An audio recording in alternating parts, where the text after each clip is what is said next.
Hola chicos, ¿cómo están? Espero que estén muy bien. Bueno, vamos a empezar una nueva clase. Primero, antes de empezar a charlar un poco, quería comentarles el trabajo que tienen que hacer. Recuerden que el trabajo de Ilia es para el martes que viene. Ahí me lo van a entregar. Después, todo lo que tenga que ver con preguntas sobre el trabajo, me pueden ir haciendo en el Classroom. No hay ningún tipo de problema. Y otra cosa, creo que recibí de alguien que me pidió que le comparta el archivo. En realidad yo no puedo compartir el archivo por una cuestión muy simple, porque si yo comparto el archivo, ustedes pueden borrar cualquier cosa, no digo queriendo, ¿no? Puede ser sin querer y chau, perdimos, va, él, porque el archivo de si no sigue dando vuelta. Así que nada, es simplemente copiar y pegar después en otro archivito las preguntas, el que quiere poner las preguntas, si no, las va contestando. Bueno, qué país Argentina, ¿no? Porque estamos viendo este tramo de la historia bastante violenta, ¿sí? Después del 55, donde vimos, bueno, la caída de Perón, esta, eh, eh, impasse, si se quiere, con la dictadura que vino después, la presidencia de Frondizi, recordemos a Frondizi que empezó a agarrar o a negociar con el peronismo para poder hacerse en el poder, y así fue, el voto peronista fue muy importante. Eh, Tenemos que pensar que si bien el peronismo está proscripto, por lo menos en esta parte, en la presidencia que lo lleva Frondizi, tuvo un rol protagónico. Después sí se va a empezar a diluir, si se quiere, cuando aparece Bandor. Bandor es quizá el que proponga un peronismo sin Perón, ¿no? Y obviamente esto desde el exterior a Perón no le convencía mucho porque obviamente le proponía un, un nuevo camino para lo que él creía que era la política argentina, ¿no? Lo que debía ser la política argentina. Vimos cómo Frondizi no lo termina bancando nadie, ¿no? Ni los militares desconfían de él. El otro partido radical, el del pueblo, la Unión Cívica Radical del Pueblo, tampoco lo sustenta. Y el peronismo que lo llevó, o el voto peronista que lo llevó hasta donde llegó, al ver que esta negociación de sacar la proscripción no fue así, también lo deja de lado. Hay un manotazo de ahogado cuando a fines antes de que cese o antes que le gane el golpe Guido a Frondizi, lo abre el juego para el peronismo y termina ganando nueve provincias. Eso demuestra también que hay un peronismo todavía subyacente en la masa obrera. Obviamente que va a estar porque quizá, yo no quiero decir la mejor vida, pero muchos de los que están votando o están en el rebullido social entre el 55 y el 66 fueron aquellos que en su juventud, en su adolescencia, vivieron el peronismo. Por lo tanto, van a tener cierta mentalidad peronista, si se quiere. No digo todos, pero bueno, en su gran mayoría. Eh, bueno, al final a Frondizi lo terminan volteando, hablando mal y pronto. Y después se hace del poder Ilia. Ilia tenemos que entenderlo como este presidente que viene de la Unión Cívica Radical del Pueblo, ¿sí? De los contrarios a Frondizi, quizás los que estaban con Balbín, ¿sí? Tenemos que entenderlo como un presidente que si bien llegó hasta ser el primer mandatario argentino, no tenía quizá la legitimidad que tuvieron otros, ¿sí? Eh, si bien después de este choque que lo tienen que hacer en el trabajo entre azules y colorados, termina prevaleciendo los azules, ¿sí? Con Onganía a la cabeza. Y recuerden que los azules y los colorados eran estos grupos militares que peleaban entre sí. Los azules, pensaban que para que el país mejorara tenía que llamarse elecciones, ¿sí? Que los militares tienen que estar a la expectativa, o sea, bajarse de la política y estar detrás quizá.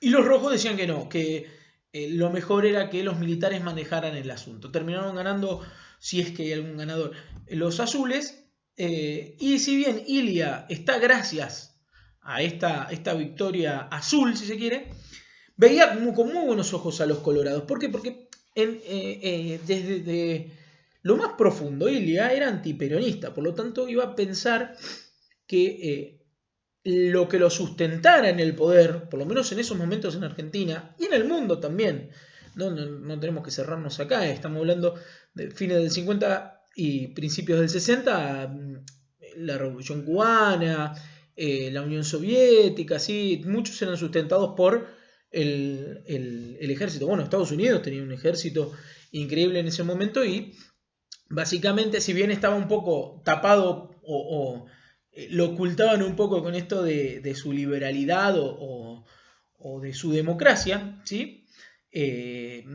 No podemos no reconocer de que Estados Unidos era uno de los países que desde el punto de vista militar tenía mucha influencia, no solo en América, sino en muchas partes del mundo. Pero volviendo a la Argentina, teníamos que pensar que ella estaba, no tenía una legitimidad muy fuerte, porque si bien veía con buenos ojos a los colorados, eran quizá aquellos derrotados, por lo tanto no tenía quizá quien lo sustentara atrás. Sumado a esto es que va a empezar a ser, bueno, algo medianamente quizá positivo hasta cierto punto, pero depende también de dónde lo veamos. Recuerden que Frondizi había hecho unos pactos con empresas extranjeras para la explotación del petróleo y demás. ¿Sí?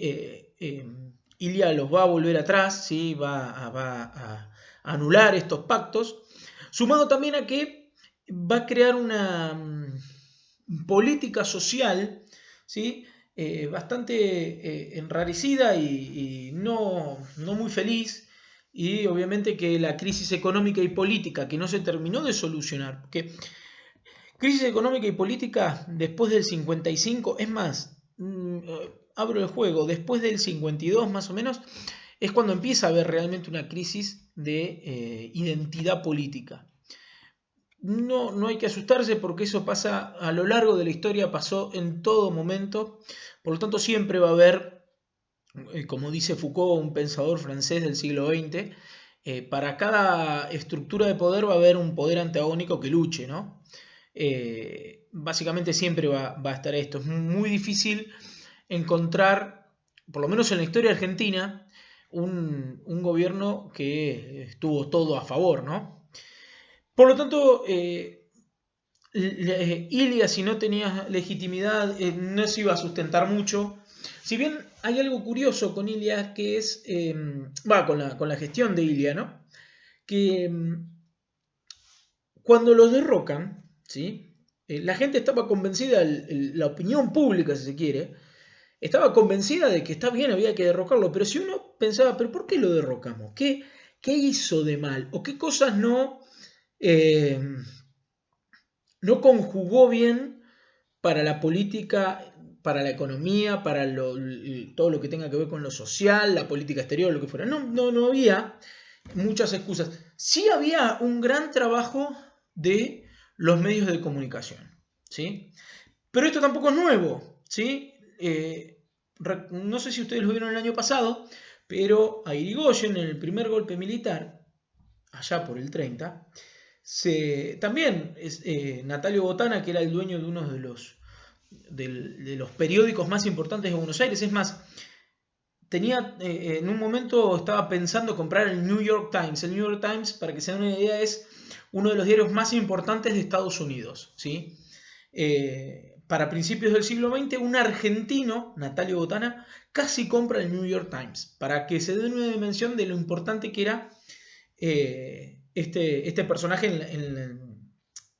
en todo lo que era la prensa, no solo argentina, sino mundial. Bueno, ahí también hubo un juego de mostrarlo débil, mostrarlo sonso, mostrarlo lento, lelo. Lo mismo, calcado se le va a acuñar a Ilia, y bueno, mucho tiempo después, quizá lo vean, quizá lleguemos, no creo, pero quizá lo vean el año que viene, con De la Rúa, también un presidente que estuvo entre el 99 y el 2001 en Argentina, donde también se lo tildaba de lelo y demás. Bueno, Esta campaña, sumado a que los militares no lo apoyaron, sumado a que la Unión Cívica Radical del Pueblo, si bien era, se podría decir, como el partido más importante que tenía la Argentina, sacando el peronismo, porque el peronismo estaba proscripto, ¿no?